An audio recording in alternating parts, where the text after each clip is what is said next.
It was Gordhan's turn to face tough questions from SCOPA, as Parliament's public accounts watchdog body tries to get to the bottom of the Ruyter's damning allegations.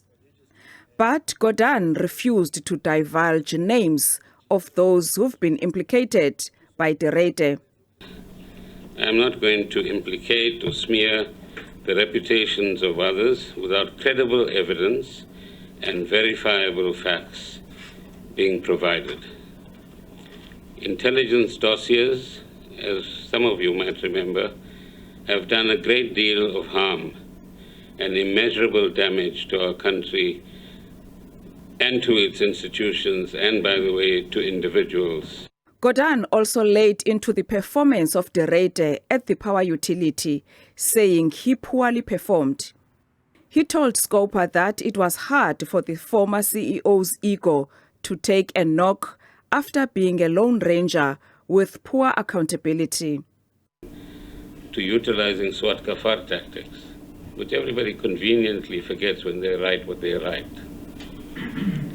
You know, it really, for those of us that were activists during the 70s and 80s, reminds us about what the state, apartheid state, in particular P.W. Botha and company, utilized to mobilize white voters at the time, and how they were able to characterize all of us as terrorists. MPs also questioned Gordhan why he did not act promptly on the allegations of the involvement of politicians when they were made by the Ruyter. As things stand now,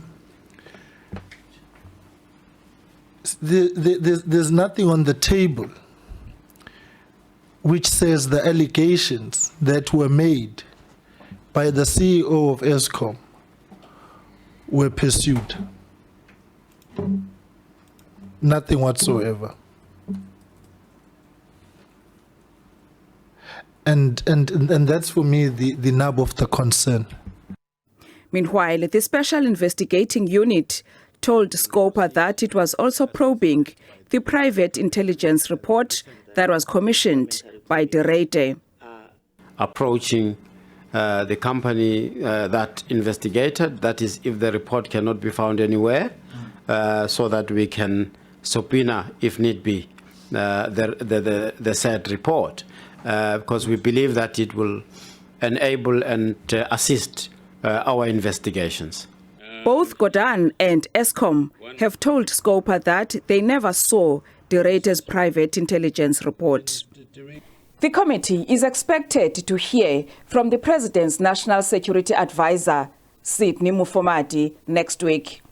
It will thereafter decide whether or not to proceed with a full inquiry into the allegations. Lula Mamatya, SABC News, Parliament.